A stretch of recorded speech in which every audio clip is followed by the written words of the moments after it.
Let me tell you a story. A story about French toast, vampires, and the quest for inclusion.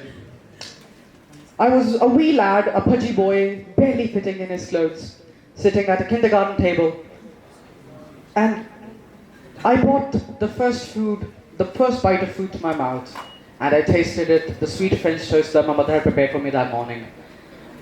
And then I got asked the most audacious question I had been asked in my entire career. Yes, my career to the first grade. And that was, do you eat human flesh and drink blood?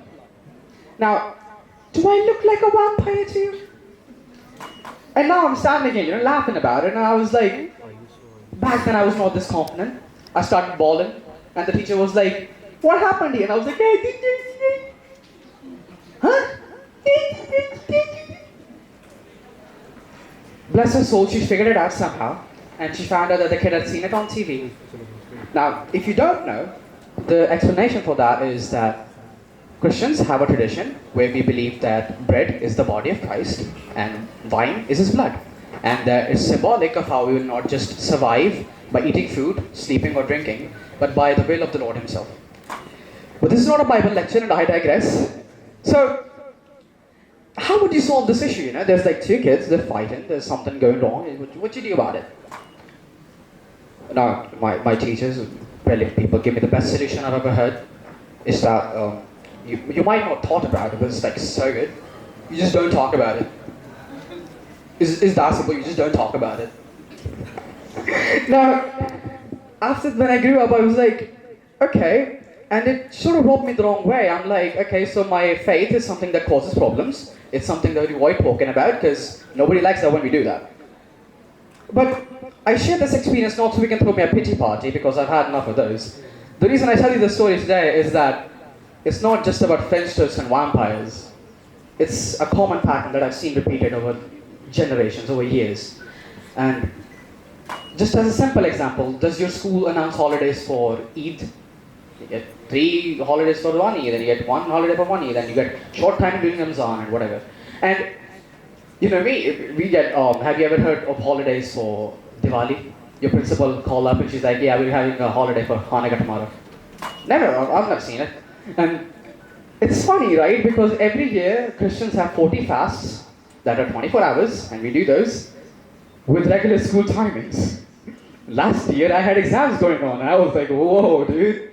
Never thought I'd be doing this, but here we are, dude. And so I did those exams while keeping my fasts. And they went well considering I was under fast. But the point was that it was something that we need to talk about. And why? Because, there's someone in the crowd back there, I see you, you're thinking, oh, but it's a Muslim state, we follow Muslim customs, what does it matter? Well, my friend, someday you're going to be the minority. You leave the country, you go to Britain, you go to Ireland, you go to study. You're not going to be the majority there. No one's going to walk up and be like, yeah dude, Eid ko kya kar rahe ho? Bakra karna hai ke, well, they're not going to ask you that. And the thing with that is, it's a normal part of Western culture to have a smoke break during the work days. Pakistan not so much, but there it is. And it's a smoke break is roughly like 5 to 10 minutes. You go out, you pop a ciggy, you're fine. You know what else is roughly 5 to 20 minutes? Namaz. And yet if you got up from your desk, you got to say a few words to God, they're like, you can't leave your desk that often. It's not fair, you can't do that. It's not fair to the other workers. Yet me popping a ciggy was fine. Now, it's something that hurts. And if you don't want just anecdotal evidence, you're like, okay, this guy is coming here, he's telling me all these stories. What does he have to prove it? Well, the CARE stats that were published by Al Jazeera and Manu show that from a US watch list of liars, for which 1.47 million people were considered, 98% of them were Muslim. Why? Because one guy got a toy plane and was like, let's break a few towers. And now 1.47 million families, people, human beings can't fly. Not to the US, not to many other parts of the world. Why? You might have a funeral to be to. You might have a birthday to attend, a wedding, but you can't fly. Why? Because you just have an M on your ID card. You can't do that no more.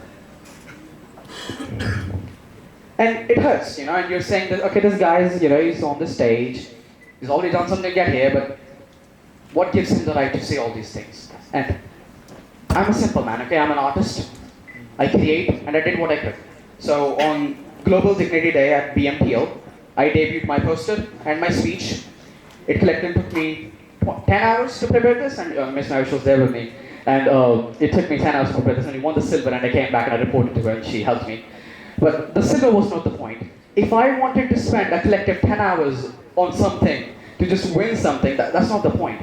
The point was, I was a simple man, I did something simple, but I strived for excellency. I strived for something special. I saw something wrong with the world, I got up and I said something about it.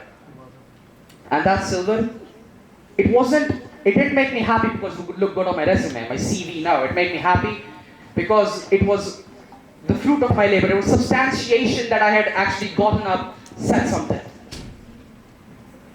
Now, even after I've done all this speech, I've done all my talking, there's someone in the back, I see you, I'm very annoyed with you.